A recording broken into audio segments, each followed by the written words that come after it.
Pretty Little Liars, the TV show, sometimes deals with disturbing and problematic topics. We've provided a list of content warnings in the episode description.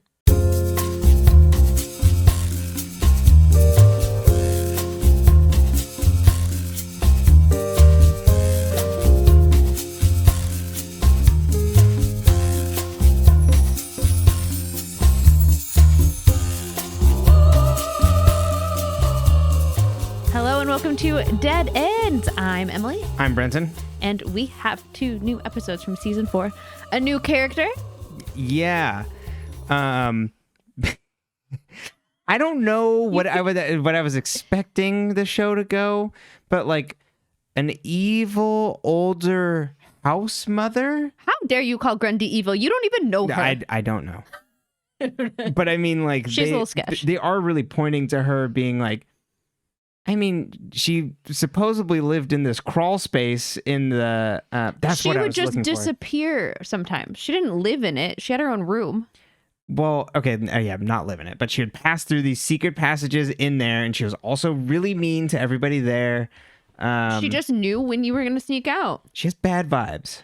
What I find, at the very least. Also, you can't have parties in sorority houses. I will die on this hill. I lived in one. Guess what you can't do? Have parties in them. We kind of got away with drinking in ours because it was apartment style, but you weren't drinking in the main areas. Right. You weren't having people over to drink at the sorority house. That's for frats. It was strictly forbidden. Only the boys can get drunk at their house. You had to go to the boys. Doesn't that seem unsafe? Yes. Anyway, not the point. Not the point. Very much so. But yes. Oh, yeah, Miss Grunwald. I was just, I don't know where we're going with this character or what. We're getting a perm. Yeah, that's right. And she's going, I don't know who you're talking about, dearie. I'm just a kindly old woman. It's that was good, honey. Thank you very much. My audition for Miss Grunwald. I think the role's been I was filled. gonna say, people are like, damn, another cis man taking over a woman's role. Even as we age, they cast young men for, I guess, 30. Yeah, but you look young. Yeah, there you go. That's what everyone tells us when we go to the store. I'm always like, what are you saying about me? It'd be like the guy in on Wednesday, where it's like everybody's like 20, 22, 28. Yeah, the one who plays the townie. Or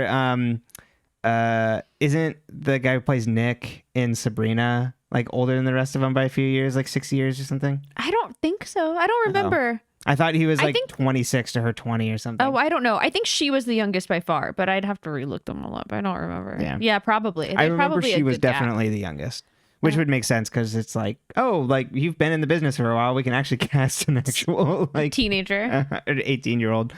But yeah, I don't know where we're going, Mrs. Grunwald, but I was very surprised. You know, I'm here for it. Sure. Grundy's important. Yeah, I can tell. What did you think of our new town? Ravenswood? Do you recognize that from anywhere? Oh, yeah, it was definitely the downtown from Gilmore Girls. Yeah, okay, but that's not what I meant. Do you recognize the name of the town from anywhere? Oh, yes, that's going to be the upcoming miniseries. Yeah. It's like, correct, that was Miss Patty's. I was like, I'm not going for the simple one. It's got to be more complicated. Yeah, we were playing T-ball, baby. We'll be keeping an eye on it. It's even got its own like color filter and everything. And yeah, when you go to Ravenswood, you go in the like, it's not quite sepia. Yeah, like much more muted grays. Color. Yeah, and it seems creepy. Yeah, there's a little angel statue, and everyone goes to it when the music plays. Yeah, and don't ask questions. Even like Spoby are like, we didn't need to get the fuck out of here. Well, should we jump into the episode recap? We shall. Okay. Before we go to Ravenswood, let's head to Greek Row, episode 76, season 4, episode 5, Gamma Zeta Die. Open on Hanna waking up and the sound of a woman screaming. Hanna calls to Ashley, but she hears no answer and goes downstairs to find her mom sleeping outside. She wakes her up to find that Ashley's hair has been shaved and she's in an orange jumpsuit. You are so loud. Lowering the volume a little bit. In an orange jumpsuit. Hanna wakes up from her nightmare and Ashley comes into her room to make sure she's okay. Hanna's like, oh, I'm fine. It's all right. Spencer comes downstairs to Veronica in the kitchen. Veronica spoke to Melissa, who started her internship today in London. Veronica slides over a pamphlet for a private admissions counselor that Veronica signed Spencer up for to get her into college. The counselor helped a girl who got a DUI and it got it into their second school, so it must work for Spencer because like you have that whole Radley thing. Not to mention your friend died. Never mentioned. We never mentioned the grief of losing Allison. Everybody's like, I mean, probably your life improved, didn't it? Wayne steps into Emily's room. That's how all the parents act. It's like, I never liked her. Wayne steps into Emily's room. Pam's out at the gym and we hear that she's been leaving the house before light to do things for the past 3 days. Emily feels guilty because she's trying to avoid like the town because of her. And Wayne reassures her that they'll get through this. Wayne notices Emily looking at Stanford on her laptop and is like, sorry, we can't make that work for you. Emily says, I doubt I'd get in without swimming. And Wayne's like, hell, like, I'll do everything I can to help you, like, with these, like, scholarships and stuff. Ella advises her students on doing college visits over the weekend. Apparently, that's what all of the students will be doing, is going to visit different colleges. She's like, actually visit them, don't just go party. The bell rings and Hanna talks to her friends about her nightmare and worries about, like, Tom's gun being missing. Ella then shoos them out of her classroom, and they're all like, what the hell? Aria's like, she's been acting weird the past few days. Spencer tells the friends about her new counselor, helping her get into school, and Emily asks how much, like, that would be for her to do. And Aria says, knowing the Hastings more than your car. They discuss Tippy missing and the number that she gave them. Aria's mad that there's nothing that ties Ian or Wilden to the place where it comes from, York County. And then Spencer's like, wait a minute, opens up her college book and points out that there's a college there. And the area code for the number of the college matches the area code that was from the phone number that Tippy gave them. Aria stops Ella as she's leaving school. Aria asks how the trip planning is going, and Ella's like, she's going to tell Zach the trip is off. Aria asks what happened, and Ella says she came to her senses, and like, we can talk about this later, and tries to go. Aria asks if somebody like came and made her change her mind, and Ella's like, I spoke to Mike, and he wasn't excited about me leaving. Hey, we found him. I forgot we found Mike this episode. Is that break from Teen Wolf? Or... I know, why is Holbrook confused? And so Ella gets into her car, or we see a bee is in her car, and Ella swats at it. Ella then stops the discussion and tells Aria and shoos Aria away. Which also, like, don't swat at bees. No, I mean, they didn't know that the bees were endangered at that time. Well, I guess that's honeybees, right? Yeah. I also just like, don't swat at a bee. It's probably more likely to sting you. Like, you just stay still. Get out. Open a window. Yeah, fair enough. She should have just gotten out. Because bees shouldn't be in your car. Aria gets a text from A that says... Life hacks with Brenton. The more you know. I'm just saying, if there's a bee in your car... Aria gets they had the door open for like 2 seconds. Aria gets a text from A that says, this is just the first taste of my venom. We then see bees pour out of the ceiling air vents in Ella's car as they attack her and she freaks out. It was cheesy, but like... It's very Go funny. off, girl. It's like, open the door. Emily talks to Aria on the phone and says that her mom is okay and is just resting now. Aria's like, I have to get my mom out of town before things get worse. Their conversation, they finish their conversation on the phone and hang up, and Emily sees a man with a big zip-up binder at the brew and goes to introduce herself, and this is Brendan, the college advisor. She asks him about his job, and they talk, and he offers to go through schools with her until Spencer shows up. Not to be confused with Brenton, the podcast host. Mm-hmm. That's right here. Ashley meets with Veronica at the Hastings house. Ashley's there to talk about Wilden and tell her side of the story. Great move, Ashley. Someone's smart. Unlike Caleb, who's like, I'm going to go to your ex-husband. Veronica has heard rumors and asks if she's talking to her as a friend or a lawyer. Ashley says, both, I hope. I think the police are building a case for me. Like, aren't you going to ask if I'm guilty? Veronica says she'll call her contact, like, to get things rolling, and reassures Ashley things will be okay. Brendan advises Emily to play to her heritage and apply under Polynesian studies. That might be true, but good God. Spencer arrives and tells Brendan that she wants to see Cicero, which is at the college in York County. Brendan is just like, wait, are you sure you want to go to this? Wasn't on your list before? Like, what about these other prestigious schools? And she's like, nope, want to go to this one. And Brendan says, I'll go with you to introduce you to the department heads. Emily asks if she would fit in there, and Spencer's like, yes, I'll drive you. You should definitely come. Aria arrives home to Mike on the couch. There he is. Aria's furious with him, and he says, I like having Mom here. Why are you trying to ship her off? She doesn't even live at the house. But she still comes over for game night. I'm very confused. The game night thing was very funny. The whole family is very odd. Yeah, I know. I know. I understand co-parenting, but these are teenagers. Yeah. These are almost grown-ups. Yeah, the weird thing that happens later where she's around and stuff. But I understand Mike. But we'll come back around to it. She says, I care about her happiness. And he says, you only want her to go. So like you can, he doesn't say it. I think he says bop or boff your teacher again. And Aria shoves him and leaves. Ashley comes home and talks to Hanna about college campus visits. Hanna isn't going and says, I don't need to look at colleges. I know where I want to go. Ashley gets a call and tells Hanna to start dinner without her as Ashley goes in a separate room to talk. She's on the landline, so Hanna picks up the other receiver to listen and hears Ashley ask how bad it is, and Veronica says, come into my office tomorrow morning.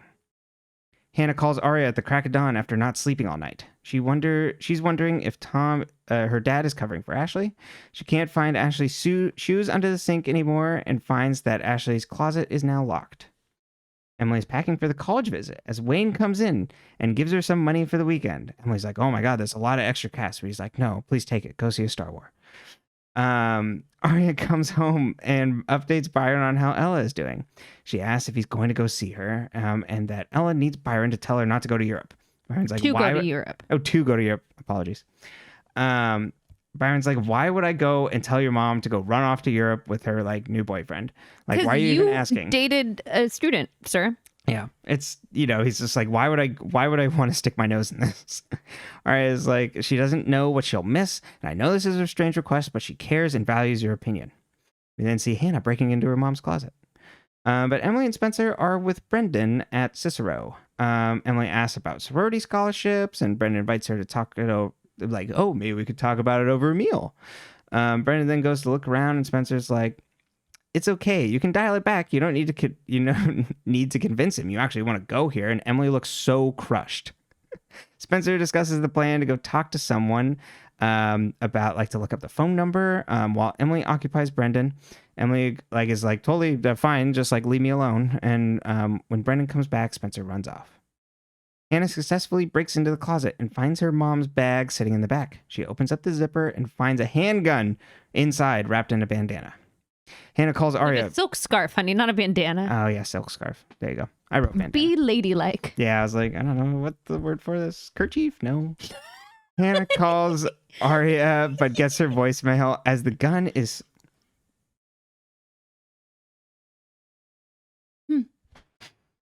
Getting a public service call. Answer. Yeah, let's find out live.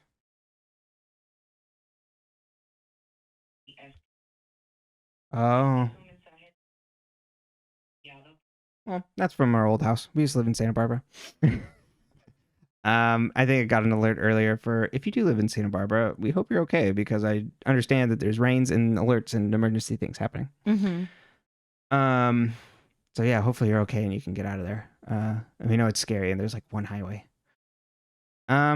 But on that easy transition back over to my summary, Hanna calls Aria but gets her voicemail as the gun is sitting on the counter in front of her. She gets a hold of Spencer and Spencer doesn't give her the time of day and is like, oh, Hanna, I can't talk right now. I got to do things. I'm on a mission, blah, blah, blah. And Hannah's like, wait, no. And Spencer's like, I got to talk to you later. I got things to do. Hanna then grabs the gun with her hand and wraps it back up and puts it in a bag. Spencer goes to visit a guy manning a booth who looks perturbed about her bothering him. She asks him to look up a phone number and he's like, I can't help you if the number's unlisted. She then tries to make nice with him by making nerd references and it's extremely condescending. And he talks about how she has crazy eyes. He eventually gives in and says the number is from Greek Row. They exchange Game of Thrones references to which I go, oh my God, these were on at the same time. So strange. Byron visits Ella at the brew, and she's got a big bandage on her neck from the, bee stings. He spoke to Mike, and he understands she needs this time away. He gives her a speech about doing things for herself, and she seems moved by it. Emily and Spencer are walking down Greek Row. Spencer wonders if Allie was hooking up with someone here. Spencer asks if they have to go to the sorority party to find info, and Emily insists that they go to the party. Spencer shows Emily a photo of Allison that she brought so she could start like searching around. Emily's getting extremely frustrated by this and says, I'm actually just trying to get into the school, okay? And Spencer's like, no, I see what you're doing now. Like, with Brendan, flirting with him, like, oh, you know, like all those things. Like, you just want to like make nice. And Emily's like, what are you like talking about? And it's like, well, you just never mentioned you were gay. Emily gets even more pissed by this and tells her like, well, like you can bounce from whatever you want because if you like mess up or don't get into college or something, you have a giant safety net because of your family's money. They're interrupted by sorority girls stepping outside to sing to them. Hanna goes to leave and Ashley did sing. That was a thing. Yeah. Not like that. That would have been like for like Rush or something, right? Yes, which this was like a pre-Rush event. I don't really know. Especially before, would that happen with kids from high school going to visit? No. And then especially like, I don't think we let children in. Right. And especially with the later one where like the guy sprays silly string at Emily and it's like pre-frosh. People would do that like at other schools, like I think like the week before school started. They would like do like frosh things. Like I don't know because I didn't go to a school like that. Fair. We didn't go to Rosewood. Hanna goes to leave and Ashley stops her asking what she's doing and where she's going with luggage. Hannah's like, I'm doing a college visit right now and I'll be back later. And Ashley's like, well, be safe. Emily talks to a sorority sister about a sorority scholarship. Emily then notices a weird paddle and a mask on the wall, and the sister said, oh, it's from the old house mother, Mrs Grunwald. She was like... Another, really unbelievable thing about this is the idea that a sorority would be giving out a scholarship. Because they wanted you to have money to be a part of their organization. We were literally taught to ask questions to figure out if you had money because you weren't allowed to ask that. Yeah. So be like, oh, did you go on any big family vacations last year? I guess, right. So why? Yeah, that doesn't really make as much sense. I'm not saying that there might be organizations that do it, maybe smaller schools and stuff. It also could be non-Panhellenic or like the quote unquote traditional sororities. I don't know, right. But it is very interesting. It was, and Mrs. Grunwald was would sneak in and out of the house, like all these like weird stories about her, how she would sneak in and out of the house at odd times, and that like she was notoriously mean to all the girls. Spencer walks around the party asking if anyone knew Allison and showing the picture, and everybody says no. We then see Emily is stopped by Brenton, who's like, I'm off the clock, and like, let's go hang. Spencer continues to find no help, but finds the sorority house as a label for the telephone number with the same prefix on their like house phone. And it's the same prefix as the Tippy number. Hanna stops her and Hanna arrives and stops her and says, I need both of you now. Where's Emily? Spencer asks what's going on, and Hanna shows Spencer the gun. Spencer's like, what the hell? And Hannah's like, tells her where she found it in her mom's purse, and Spencer's like, give it back to your dad. And Hanna says, we have to ditch it. Spencer says, let me grab Emily so we can take it back to your dad. And Spencer goes looking for Emily upstairs, wanders down the hall. She eventually keeps going and eventually stops at a door and opens it to find it's like in the panels of the wall, like an unfinished, like a crawl space. And she goes inside and calls out for anyone to answer. She turns on a light and sees there's a radio and a phone sitting on a table next to a single chair. Spencer plugs in the phone and hears a dial tone and goes to call. The Montgomerys are having family game night. As Aria gets a call from Spencer on the phone saying, and she's like, it's like a random number, of course, and goes, who is this? And Spencer says, it ain't Tippy the bird. Best line in the whole series. Spencer, Pretty Little Liars is now peaked. You're welcome. Spencer, having now figured out that the phone that she is calling from is the same number as Tippy the bird, wonders why it would be calling Allison and why board shorts would have to come to a sorority house to call. Maybe it's not a man. She hangs up with Aria and notices claw marks on a door inside the room. Hanna sits in a chair having a bad time at the party. She notices an empty beer stein and grabs it and leaves. Emily and Brendan are walking around the party when Emily notices Hanna leave. She goes to follow, and Brendan follows her out and asks her what's wrong. Emily says, I think I saw one of my friends who's not, supposed to be here. And he's like, I'll help you find her, and grabs her hand. She says, I think I gave you the wrong impression, and I am a girlfriend. He's disappointed, and he's like, well, I can still help you find your friend. And she's like, I'll be fine. Spencer walks downstairs to find Hanna missing. We then see that Emily is walking in a wooded area covered by string ball lights. She hears someone moving behind her and calls out to see if it's Hanna, but gets no response. Spencer then walks outside and looks around for her friends. Emily continues to call out for no response. More twigs snap in the woods as Emily starts running. We then get a shot of jeans and a hooded figure following her, and a man jumps out and sprays her with silly string and says, "Welcome to college, pre-frost," and runs away.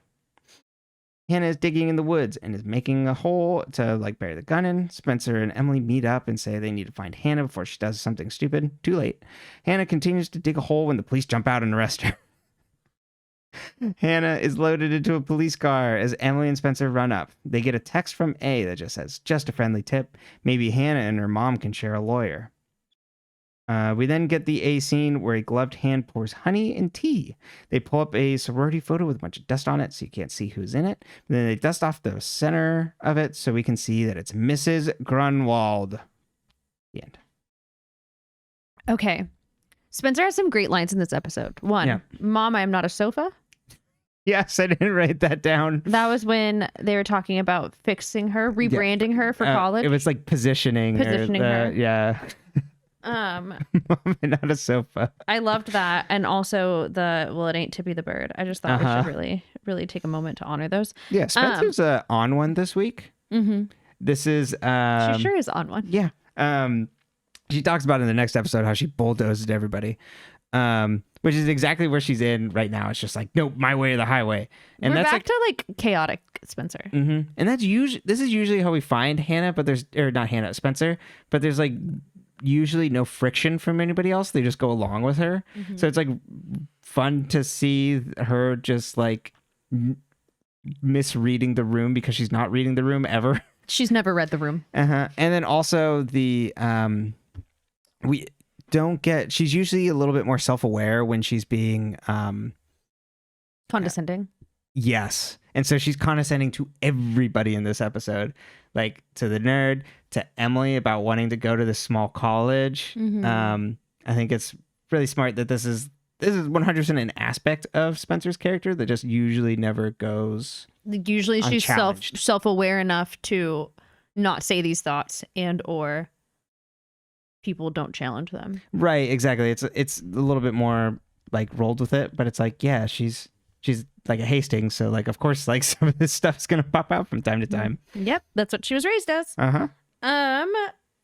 The Fields' obsession with their image, amazingly dramatic. It's really your mom's funny. Getting up at 4 a.m. to go to the gym. And your dad's is sorry that you can't pay out of pocket for Stanford, which is incredibly expensive. Not anymore. I think now they cover tuition.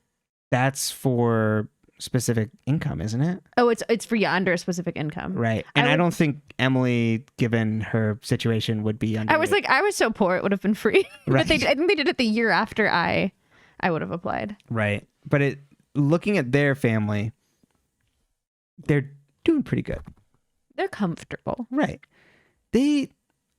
Everything about the makeup of the Fields family make it seem like they would be able to help her pay off loans. Mm-hmm. She may not be able to, they might not be able to pay out of pocket, but if she really wanted to go somewhere, they could help her. Yeah, I feel like it's that type of fabrication of how the middle class is, but this is really the upper middle class, and it's just an incorrect depiction. But yeah, and Wayne just feeling so sad that he just has to give money.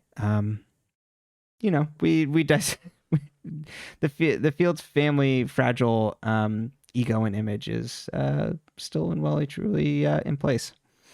Wayne's also a very hot and cold parent. To Emily, he's really I'll do what I need to do. I'll help you. He helped her try to find Maya, all of that. But then as soon as Pam is around, this man has no backbone. No. And it's he was practically flipping a table when he was yelling at Emily an episode ago. Mm-hmm. And then now he's just well, so sorry, honey. Emmy. Yeah, I know. Exactly. This is we're back to the Wayne that we were he's a good dad. He's the one good dad around. And the wool has been pulled from our eyes, Wayne. No one has a good father. When you're backed into a corner, you didn't act great. Mm-mm. And also, well, I mean, I guess he's part of the military, so I don't know if he can really control where he goes to work, but that's true. He didn't choose to go to Texas. Why did A put bees in Ella's car? What was the motive? Why indeed? I mean, I assume it's A. Yeah. I don't think it's Byron. Honey. This is also the second time A has messed with Ella's car specifically. Oh, the other one was so she it was like she had a short, right? So they would like her and Byron would drive together or like fix on her car. Yeah. Oh no, it was so that she didn't end up going to the museum the same night Aria went with Fitz on her date. Did A do that? Or was it? Oh no, it was Caleb. Yeah. Because Hanna was the one that got her the tickets because Hanna was tricked by A. Yeah. But so A did, in theory. That was still like a convoluted. But A wanted to get Aria caught. Yeah. But I don't know why B's. Why I don't. This A's sloppy. We talked about the copywriting. It continues to be bad this week. And I don't know what the B's have nothing to do with anything. I don't know. Not the B's. Also, you already touched on it a little, but the admissions guy trying to help rebrand Emily, it's like, unfortunately, so accurate for the college admissions process, at least the one I knew, and also horrible. Yeah, it's really bad, and it goes unchallenged. It's just a small thing. It's just like, wow, you would get in better if you like played to like, you know, your roots essentially. And Emily's like, oh, okay, maybe. And it's like, just passes right on by. Yeah, I mean, what are you supposed to say to that though? Right, be like, well, I don't want to do Polynesian studies. And he's like, there's no harm in pretending. Like, that's what everyone said when we were applying for schools. It's like, I didn't get advised that you should always put a major. You should never try to go undeclared. And like, then people are like, oh yeah, like, because you can always like, and I'm like, I didn't want to do any of the like the big things that were the options, or, you know, I don't know. Totally. But it's not, I think the problem is that it's not commented on in there. And this, you know, it's TV shows. So they could like essentially be like, well, isn't that kind of fucked up? And being like, well, yeah, but you got to play the game. You know, you just kind of go on by. I mean, they're getting at since this is a show designed to like, you know, for teens, it's on ABC Family and all that, that like young adult, quote unquote, that it's, you know, it's trying to get at those fears that like the same thing and the same like emotions and like things that they have, like teens have to go through. So it's like, obviously we're worried about getting into colleges and all that, but like it's very kind of just surface level. I mean, they get like what is happening, but a lot of it's just kind of unchallenged. Who all will Veronica represent legally by the end of the show? I'm hoping get Veronica work every single parent, child. What other enemies? I mean, Melissa, I think at one point. Ooh, that'd be juicy. Let's hope so. I got my money that a Hastings representing a Hastings in court. Ooh. Well, isn't that what she already did for Spencer? When they were. Oh yeah, fair enough. A Hastings Veronica representing Melissa though. And her having to be like, Melissa, shut up on the stand, and Melissa being indignant. I'm going to write my, if it doesn't come true, and at the end of this, then I'm going to have to write my courtroom, my Veronica courtroom fanfic. It's an entire spinoff of Veronica, like Law and Order at the courtroom. I love it. I can't wait to watch it. Good luck casting it. I mean, she even... we'll actually get we'll get Mariska Hargitay from SVU to be the lawyer and play Veronica because they look similar. Hannah finding sure. finding a gun in her mother's closet and everyone ignoring her is straight up tragic. I know. Hannah is just like, I can't deal Hannah knows her limits. I can't deal with this on my own. I need my friends. Nobody's there to help her. And this is another example of Spencer just, as she says, steamrolling over everybody.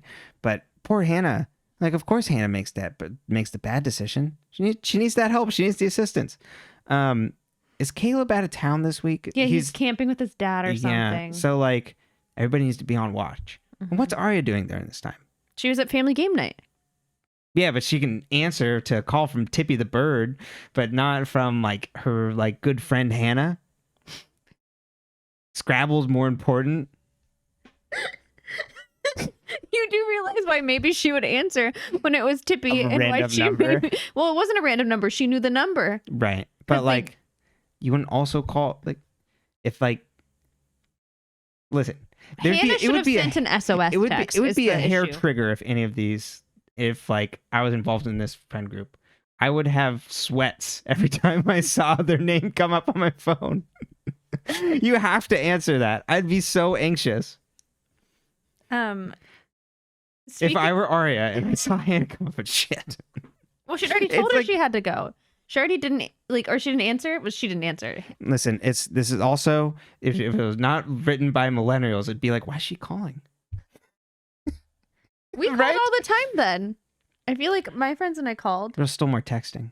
It's just like, why are you calling me? You don't want to leave evidence. Okay, so then if it's important enough, not to leave evidence.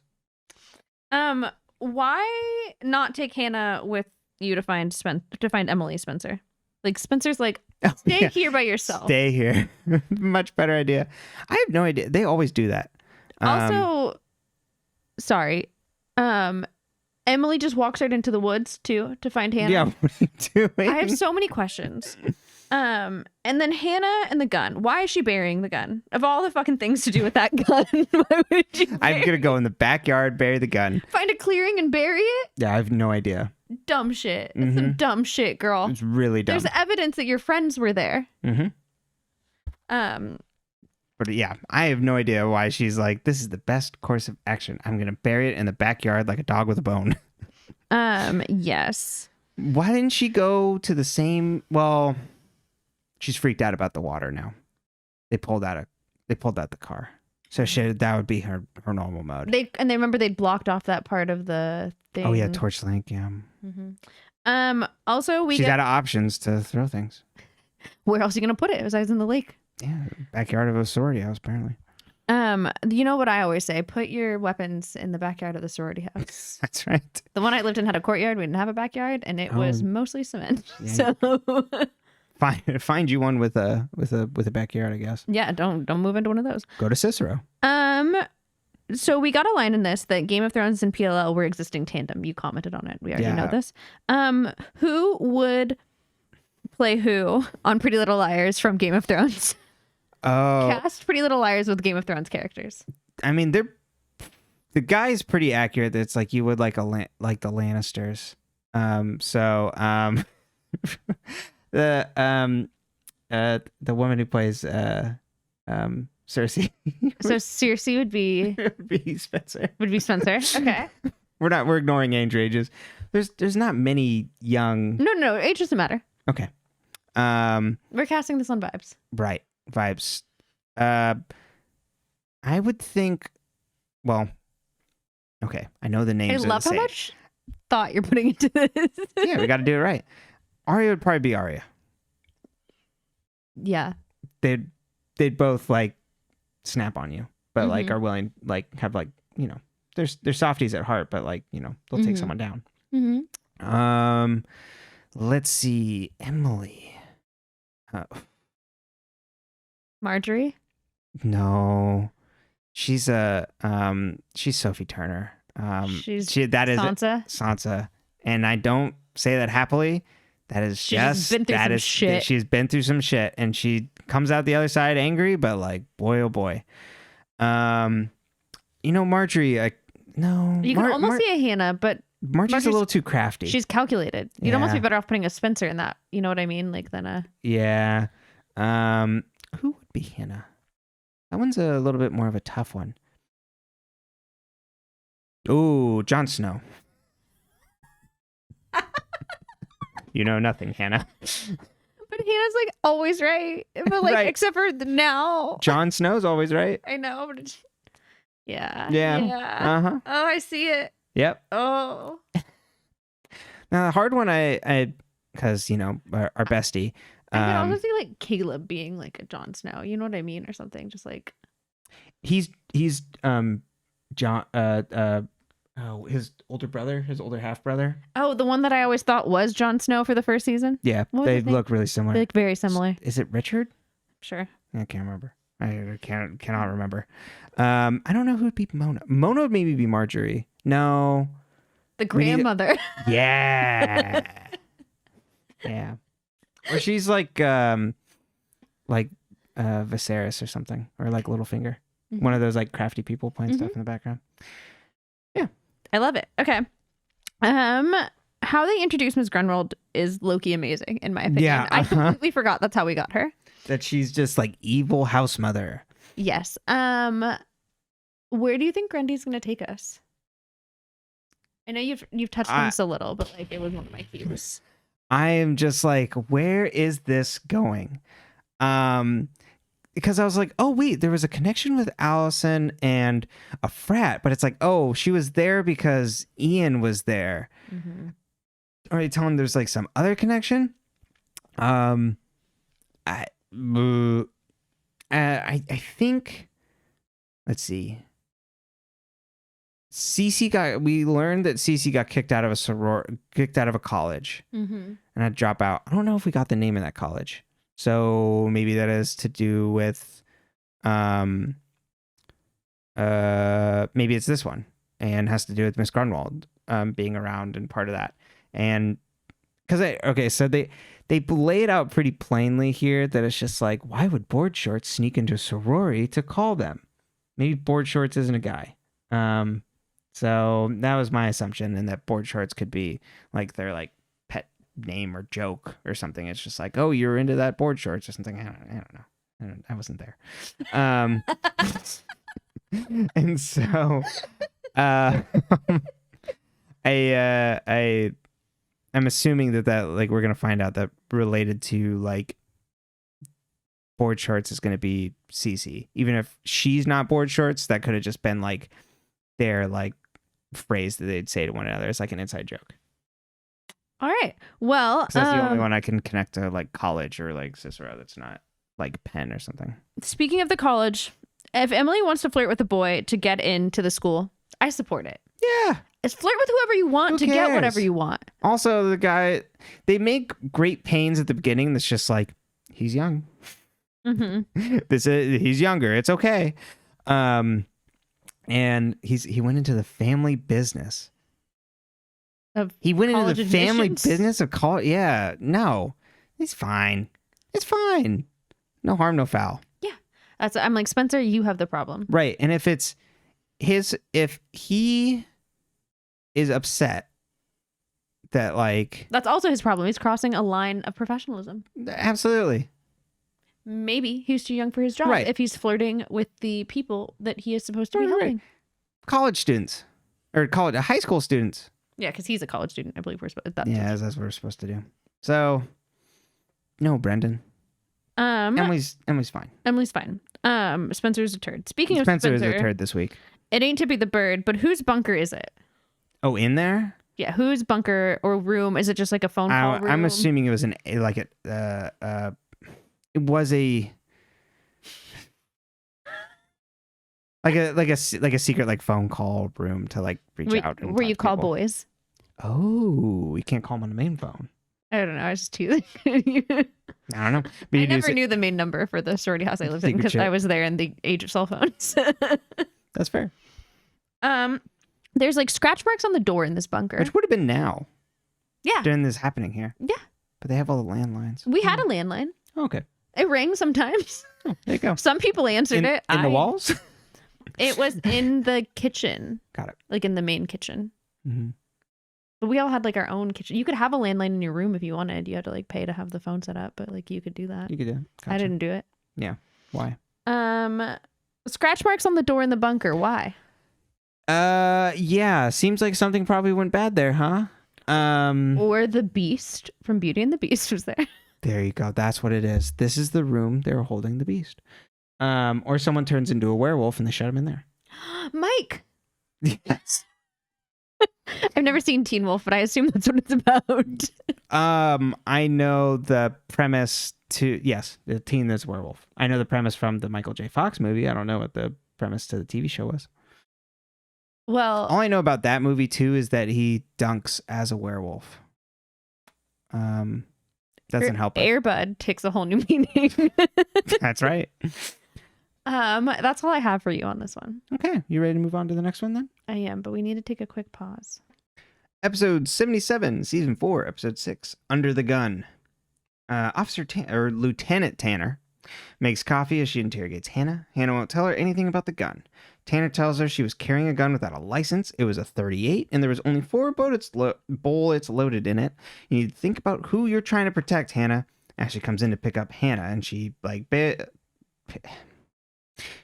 paid Hannah's bail, so she's like taking her home.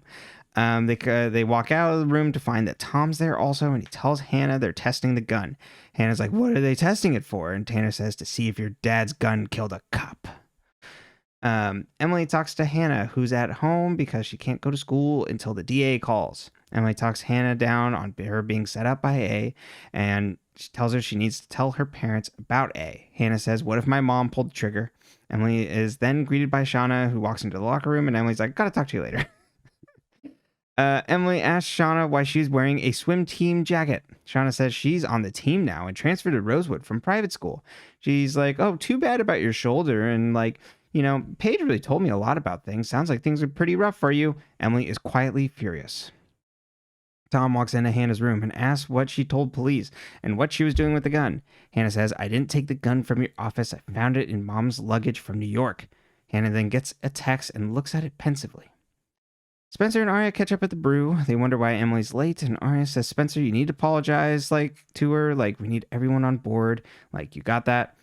Emily arrives and catches them up on Hannah's situation. Spencer tells them about gun ballistics and how they can tie the gun to the murder based on the shot, how the bullet and how it was fired, and how each one has a signature. Emily says Shauna is now at Rosewood, and they wonder if Shauna's here because Melissa is gone, and her and Jenna aren't scared of her anymore, so they can be out in the open and be around. Emily gets annoyed because she has to train the new guy at the brew. Aria looks over and is like, oh, that's one of Mike's teammates. I'll go, help out. You just hang out. As Aria goes over there, Spencer apologizes for bulldozing over everyone's feelings last week, and they make up. The guy talks to Aria and asks for help reviewing his paper. He needs to get a B on it to be able to play in the next game. Aria's like, I guess, sure, I can help you. Excuse me. Tom and Hanna talk to Ashley about the gun. Ashley says, you have no idea what happened. I didn't kill Wilden or bring a gun into this house. Someone is setting me up. Tom asks who would do that, and Ashley says, I don't know. Hanna then gets a text from A that says, you bark, I bite. Say my name, and they both get the blame. Mona then arrives at the brew, asking to talk to the friends and wants to talk to Spencer alone. The three friends wonder where she's been and tell her she has to tell everyone whatever it is. Mona's like, as you wish. I tracked down the RV and Toby gave it up. And Spencer has been covering for him this whole time. Aria and Emily say she's been lying, she's definitely lying about this. And Mona's like, I'm not, and I have proof. Spencer stays silent until Aria calls her out on it, and Spencer says it's true. Emily and Aria at Emily's house talking about the Mona revelation. Aria wonders if Mona's holding back evidence on Ashley's mom's innocence and Wilden's killer. Hannah's mom's innocence. Apologies. I was like, Ashley. what? We don't have Ashley's mom. We just met Tom's mom. And she's fun. And not Granny. She is innocent. Or she killed him. There's a good reason. Yeah. Where is she? Where is she? She needs to come get to Rosewood now. I need to fix this. Hannah calls them on her house phone because her cell phone was repossessed by her parents. She tells them about the threat she received on the text. Hanna then hangs up as she hears Tom and Ashley arguing.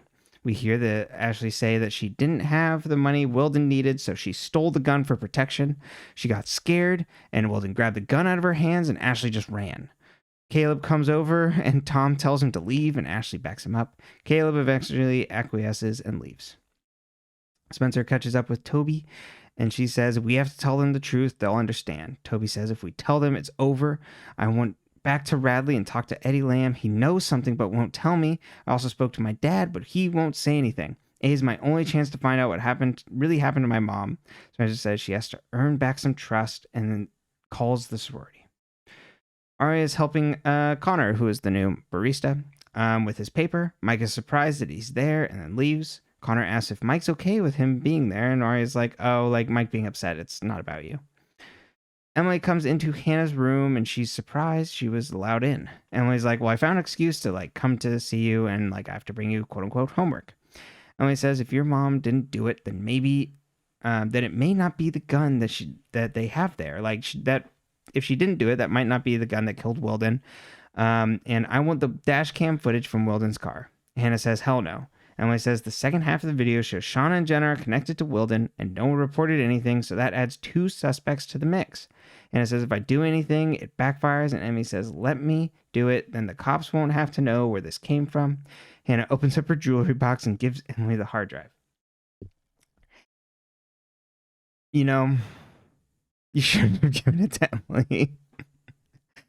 Connor thanks Aria and invites her out to eat and tries to kiss her on the way out. And Aria immediately backs up and says, I'm not interested in you like that, and ushers him out. Emily is at the police station and drops a DVD off on Tanner's desk.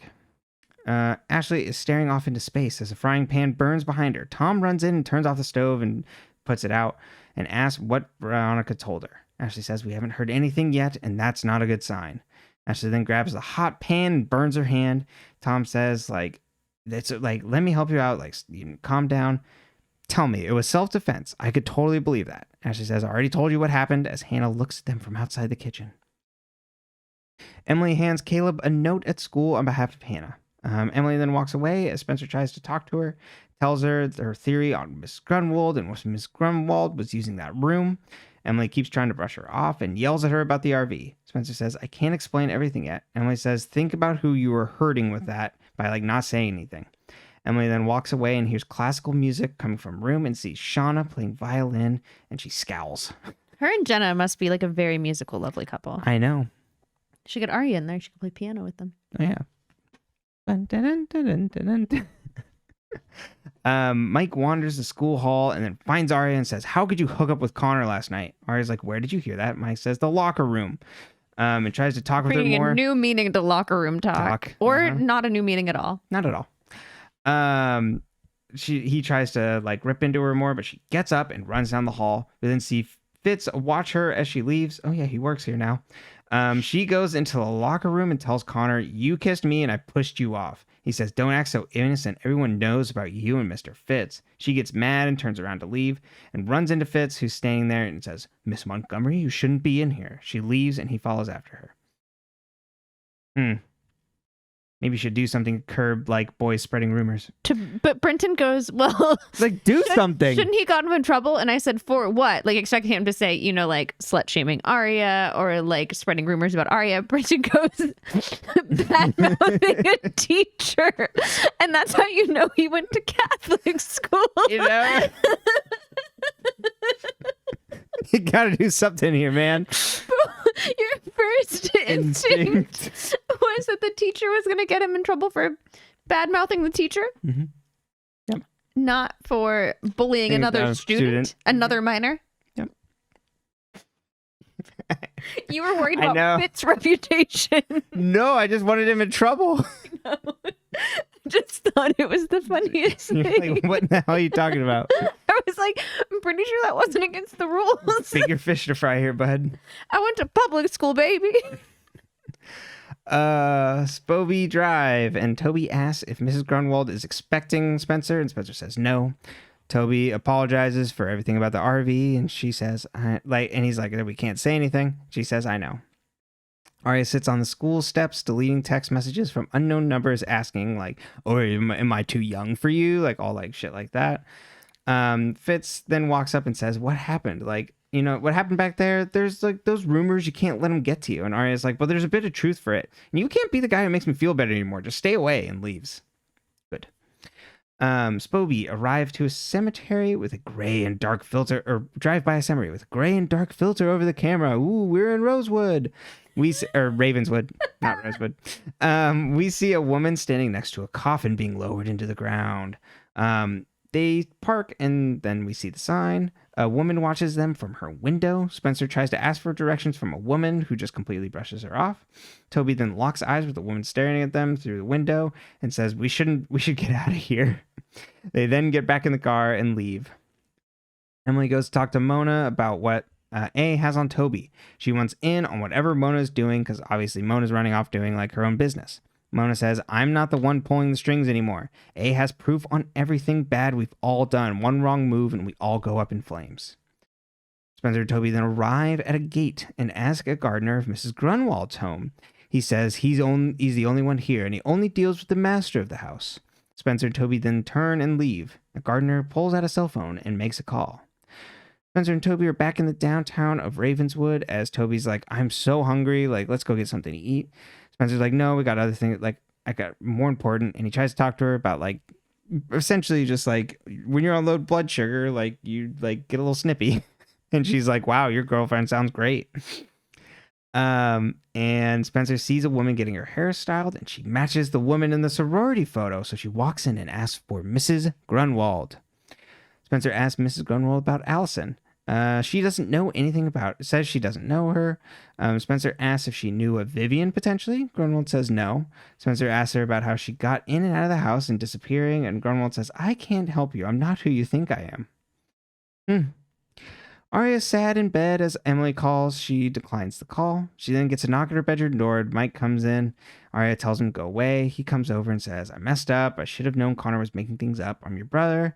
Like, you know, platitudes of like, I should protect you. And I should like, defend you. Yeah. And it's like, I'm going to make it up to you. Hanna comes home to Tom asking where she went. Said she just needed some air and took like a walk out like down this like walking path. She said, it's all my fault. Like, I try to fix things and it gets worse. Tom says, I wish you came to me. She says, the way Caleb described it, I didn't think you wanted me to. And Tom stays silent. Spoby, leave the hairdresser. Toby says maybe she was telling the truth. You make it sound like they got it. Like a perm. Yeah. Toby says maybe she was telling the truth. Spencer's like, she's not. Toby says, maybe we're not following a real lead here. And you need to, like, we're following like this thing off a bird. You need to let things go. Spencer says, oh, really? You're the one trusting A. Toby then excuses himself to go pick up food. Spencer hears choir music coming from the town speakers. She walks over to see the townspeople gathered in front of an angel statue with a speaker playing the music. Spencer then sees Shauna arrive wearing red. Everybody else is in muted colors, by the way. Spencer runs up to Toby and says, Shauna's here. They see Shauna get in Jenna's car and the Mustang takes off. So they run back to Spencer's car to chase after them. But then they see a bird, as they get in the car, a bird smashes itself into the window. They get out and see the bird corpse on the ground. We cut to some time later. It's open mic night at the Brew. Emily brings Aria food.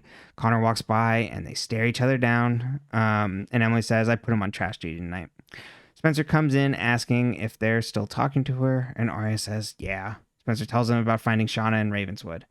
Lieutenant Tanner then comes into the Brew and asks to talk to Emily. She says, I need to speak to you at the station. Tanner shows Emily a video of someone in a red hood wearing an Emily mask holding a sign that says guilty standing in front of the City of Rosewood sign. Tanner asks if that's supposed to be you. Tanner says, someone saw you putting the flyers up here today, and then an hour later, I saw this on my desk. We see that it's a DVD with a different note than what Emily had put down on there. It's different handwriting. Tanner says the Mother's Day card on your mother's desk has the exact same handwriting. Emily says, I didn't write this, and this is probably some prank. Tanner gets a call and says, we'll have to discuss this later. Aria and Spencer are worried. Spencer says we lost Shauna trying to tail her, but then they suddenly see that Shauna starts performing at open mic night. We get a montage as we see Fitz walk by the Brew and look in at Aria. Emily then gets up and stares down the video at the station. Aria and Spencer watch Shauna. As Aria and Spencer watch Shauna, we see someone in a hoodie beating up a car with a bat, breaking the glass and mirrors. Connor then walks outside and yells, that's my car. The hoodie walks away and we see liar spray painted on Connor's car. We then cut to Ashley getting arrested by Lieutenant Tanner. Hanna yells that she didn't do it. Tanner says the gun was used to kill Wilden, the gun was used to kill Wilden, and your mother's fingerprints were on the gun. Ashley implores Tom to look after Hanna as she's led away. A hooded figure breaks into a car. They get in, hotwire it, and we see they're wearing the Emily mask. The end. Everybody, big lesson.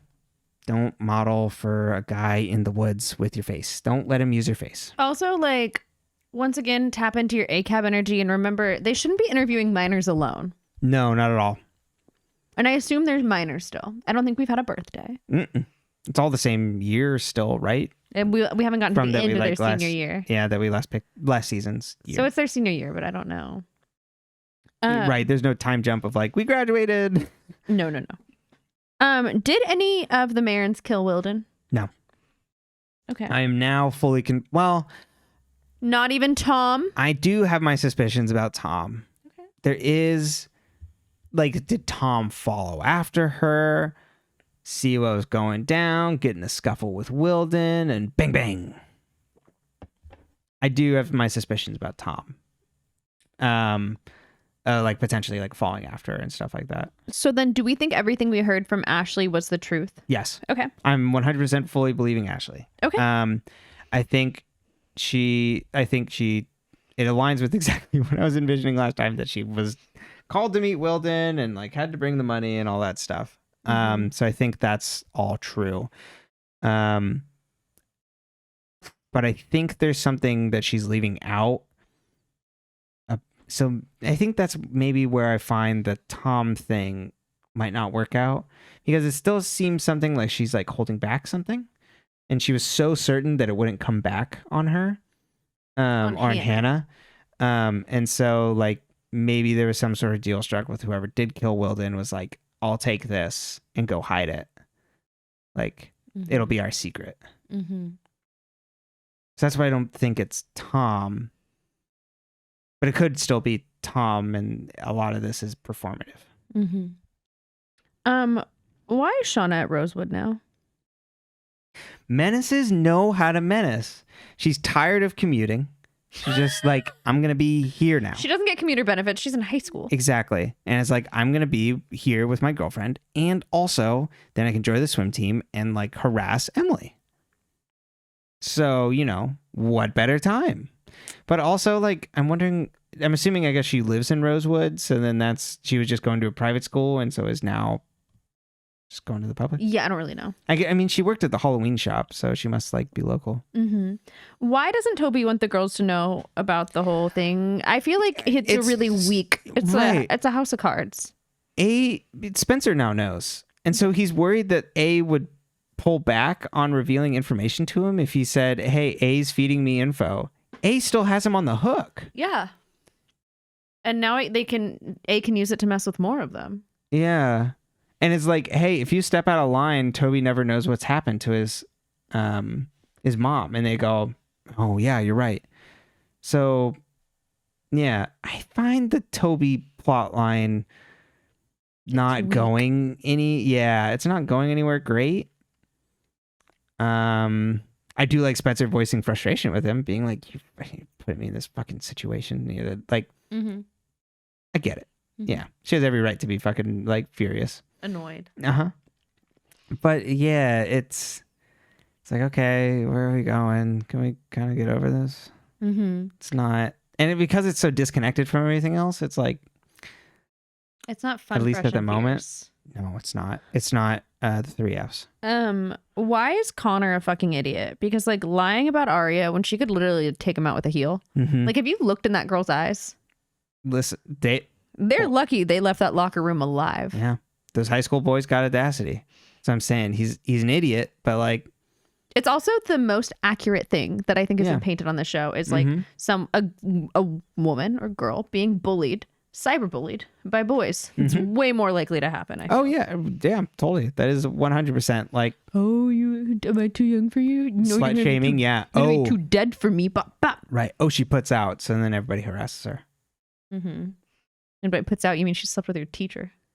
Right. And then Connor. Well, and it's like, oh, there's like rumors where people like talk quietly, and then there's the boys literally talking about, oh, you were with Connor, then like whatever, like that's the floodgates opening. Boys are gross. That's what I've learned. And while my instincts were very wrong in how a teacher should intervene, he should still intervene. Yes. But it's risky for him. Yes. Have backbone. Oh, sorry. Ezra Fitz? Yeah, I know. Gerald? Ravenswood is a different filter. I find that helpful visually. Yeah. What does Grundy know? What's happening in Ravenswood? Okay, that is a different question. I'm not prepared to answer. But what does she know is she knows Allison. I think she definitely knows Allison. And it's like, well, she used to come around the university a lot. it's probably something to do with that. And I think it is something to do. My best bet's on Cece, because I don't know who else would have been going to that college. At least no one we know yet. So my best guess is like something connected to Cece there, and like her being them being friends, and like her probably coming and going from there. I don't know. And then whatever maybe she helped them out somehow, so then that's why she left the sorority. And like I'm assuming all of the rumors and things are maybe just she's not as evil as we think she might be. I don't know. What's going on in Ravenswood when they have song time by the angel? Isn't that's what everybody does in our town? We all gather together, so everybody's really freaked out whenever they come by. It's just for funsies. Yeah, it's just to scare the tourists. It's just to scare the tourists. Like, don't come. We gather and listen to weird music. Is Shauna from Ravenswood? That's my That's what I was best gonna ask. guess. Why is Shauna there? Yeah, she must be from Ravenswood is my best guess, and that like this memorial is for maybe someone that passed, or they do it for the memorial of the people who have passed. And they gather there for a nice uplifting song and gather together as a community. I think Shauna's from there. What was in the package that Shauna had? Package? Didn't she have a package in her hands? Oh, at the play. Well, I have a robust theory on this. I thought she had a package. A package like she's holding onto like a box or something at the. Okay. Yeah. Well, my keen observational skills did not pick up on this, so I believe you. No idea. I mean, if it's something to do with like say people that have passed or something like that, like if we're going off that, it could be some sort of memento of like someone she lost. Oh, that's a little sad. Yeah. Yeah. What's up with all the dead birds? Yeah, they've got like I think those birds are sick. There's something happening in Ravenswood. Like you would think for a name like Ravenswood, they would take better care of their ravens. But it seems like they're really getting in something bad and like crashing into people's windows and just dying on the sidewalk. Oh yes, aviary care is the problem there, obviously. Obviously. Well, I mean, listen, if birds are just like dying on people's windshields, and it's like more than I guess like that might happen from time to time.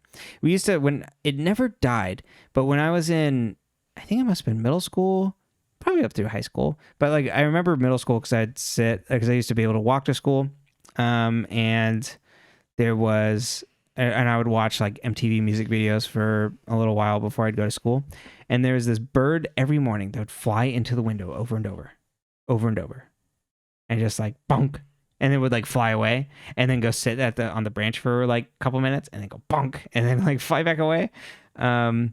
So you know, and it did this for multiple days.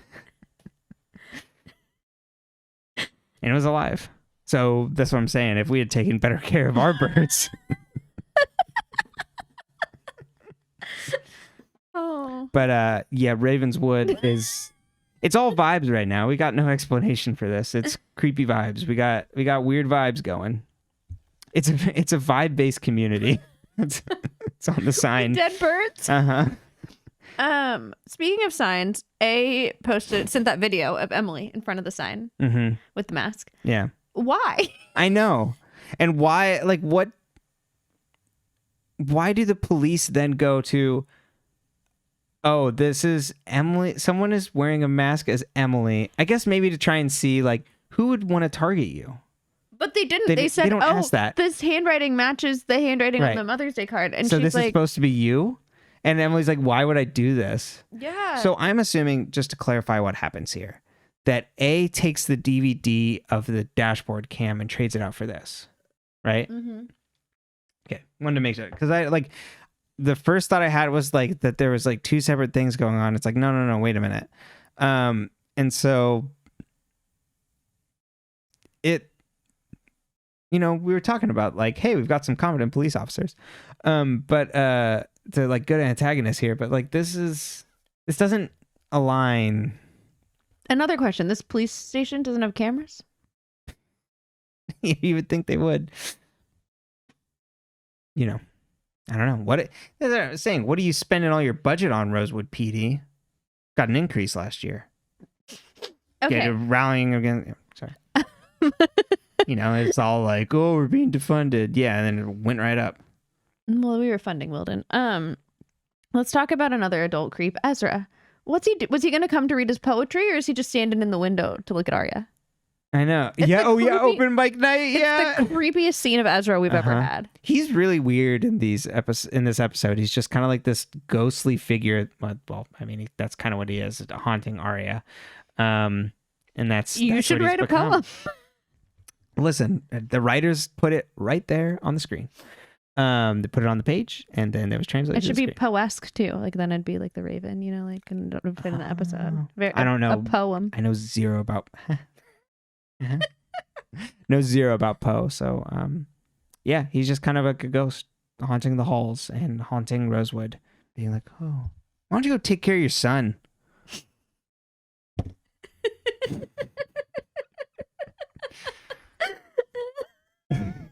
What was Dad out doing tonight? Well, he was staring at his ex. A high schooler. Mm-hmm. Why does Dad date young women? Oh my God. Mike.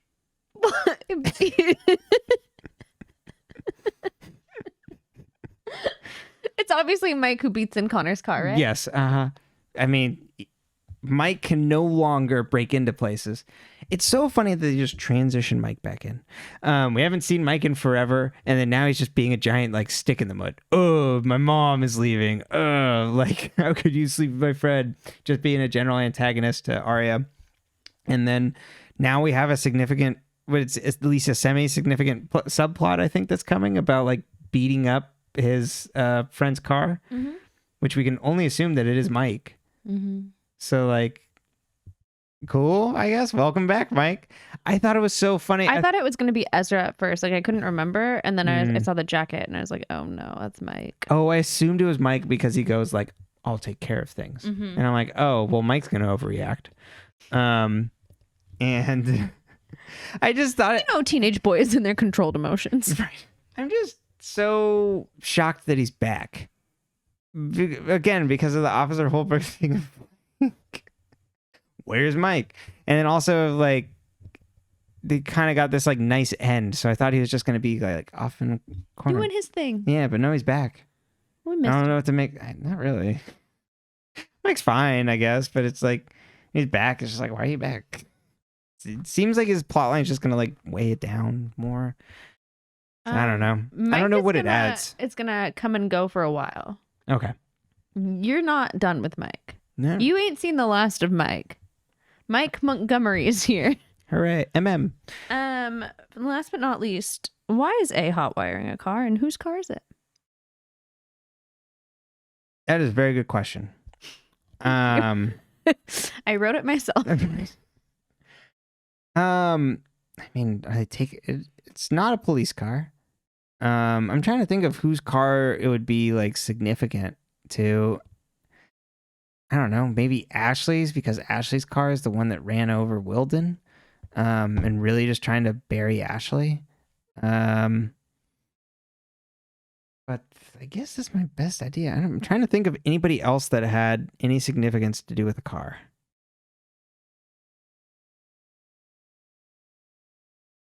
Coming up with the blank. Well, so I guess we'll find out next time. That was my last question. Do you have any theories? We'll do a quick check-in. I don't think there's too much going on this week, so, it won't be anything too complex. But let us step into...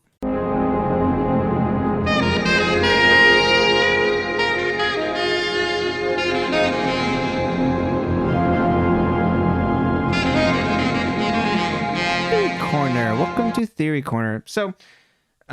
the bigger revelation about Theory Corner that I've had this week is, I had chosen this as the transition to the new one of like, oh, we're going into our gritty, like procedural, like not gritty procedural. It's like gritty thriller of like, oh, it's the like cops and it's like more intense now.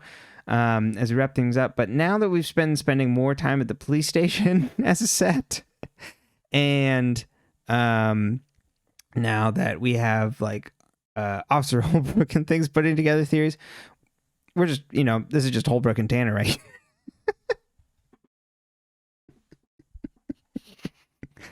You and I? That's right. I don't want to.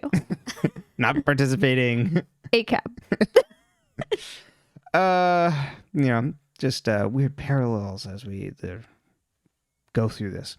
But okay, so I think my best guess about Mrs. Grunwald is that it connected to someone that was going to the university at the time, and that it was probably Cece, because Cece had something happen that we learned where she was kicked out of college, and it sounded like that had something to do with Allison.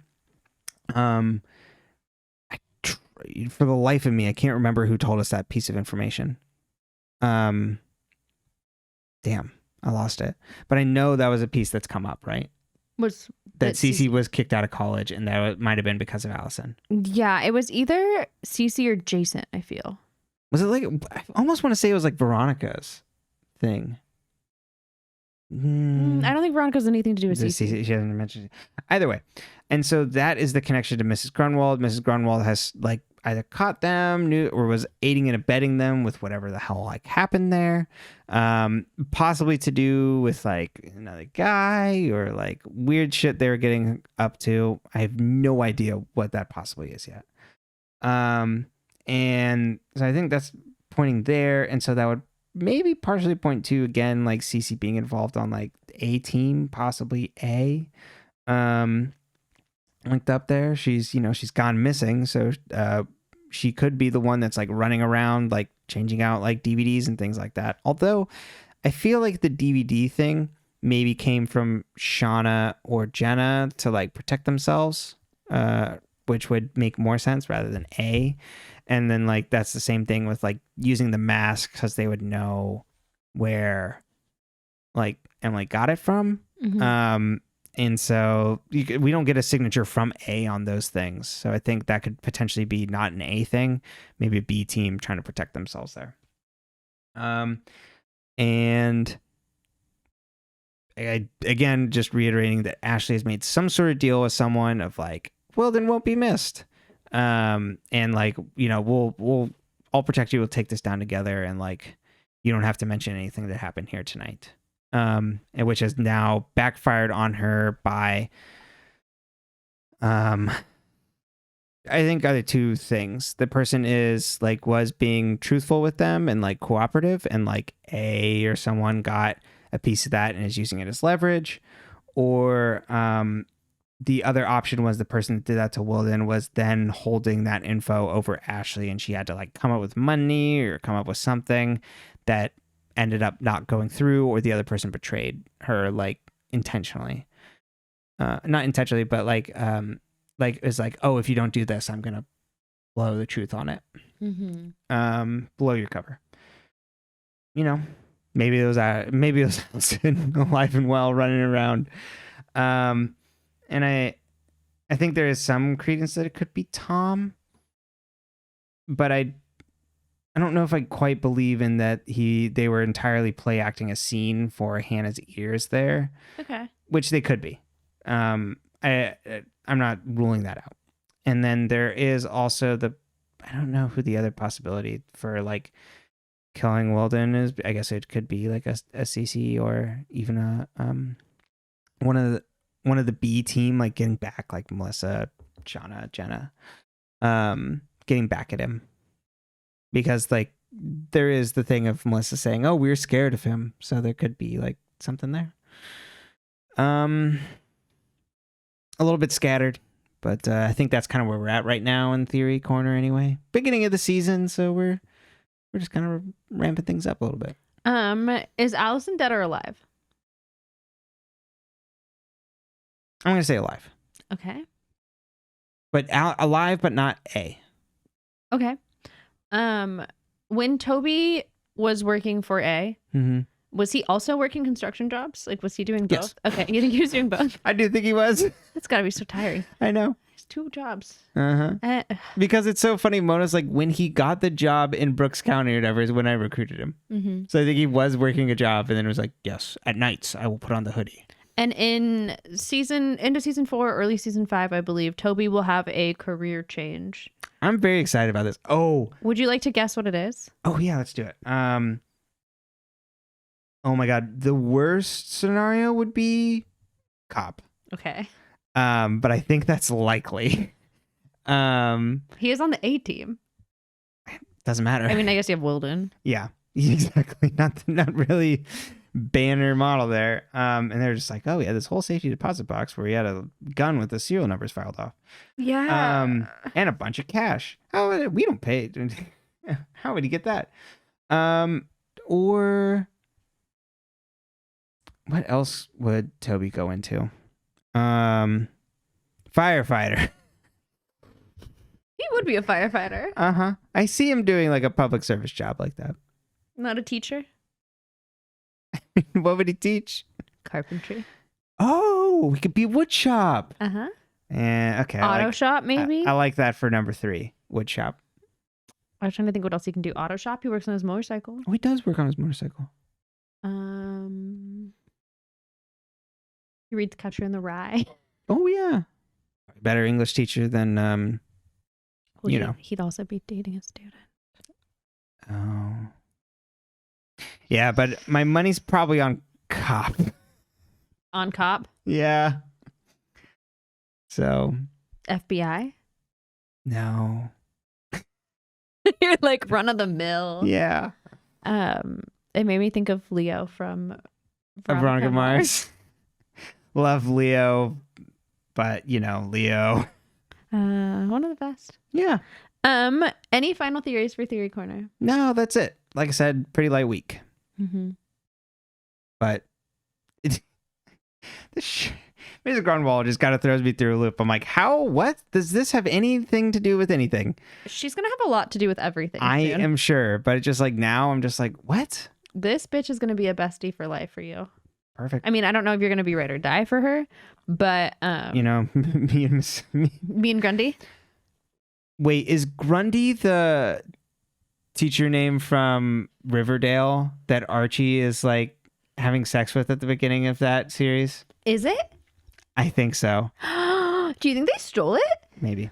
Well, Probably not. Grundy's probably a character from Archie comics. Yeah. Just in Grunwald, they could just be totally unrelated. Yeah, but weird. You heard it here first. I told you Pretty Little Liars walked so that Riverdale could fucking sprint into the gutters. And then the Venn diagram, Becomes a circle. over exactly with the new one. I don't think we're gonna get any superhero powers, though. No, I don't think so either. And I think that's fine.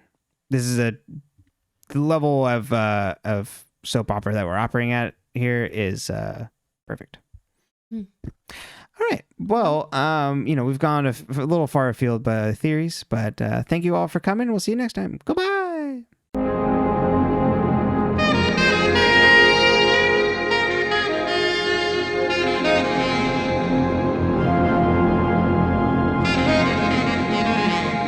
you ever refer to me as a cop again? Fair enough. I I will not play this game with you. I was just like the parallels. Because I'm in charge. That's right. Well, And I just make stupid boards and theories. Where's Mike? where Mike? Are we here? I will say I saw the description, or at least, no, I read the first sentence. I didn't even read the whole description of the next episode that's coming up. And I was like, oh, Toby and Caleb. So I'm excited that the boys get to do something, yeah. Yeah, the boys get to do a little something. I don't remember what, but I hope I like it. I'm excited. any final thoughts? Oh wait, actually one more thing. The police are so bad because they're like, Aria, other man, and then she was like publicly dating Fitz in town. Right? After They he were like stopped out eating and stuff like Yeah, that. It's 'cause like, we don't need to hide anymore. Yeah, they didn't have to hide anymore. And then everyone's like, did that happen? Was that a thing? Yeah. Okay. Then that's the same thing. But they The were only same- seen out like eating, so I think that's why the principal asked. You know what I mean? It's like, oh, Right. you had a social relationship. Mm-hmm. No, put hands over his ears kind of thing. Like, see no evil, be no evil. Well, Yeah, as long as it's not still happening, it doesn't matter. Yeah. Ew. You indeed. Well, Well, you're still here. and we got plugs. You can find this podcast on all your audio podcast platforms of choice at Dead Ends. You can find us on YouTube at dead_ends. You can give us likes, subscribes, 5 stars. I forget to do this sometimes, but it helps us. in People general. find us when people like our things, so thank you if you've liked the thing. Yeah, left a totally. comment. And thank you all for our listeners. It's Yeah. been nice to see this grow. And if you, I also post when the podcast goes live and any schedule updates on our Twitter at Dead Ends Podcast. No worry to join Twitter if you to follow that. And then you can also send us questions and comments and things at deadendspcast@gmail.com. That is in all the episode descriptions. Mhm. But also, we're still here. We're going to find out everything, including what Grundy is hiding under that perm. Hmm. Goodbye.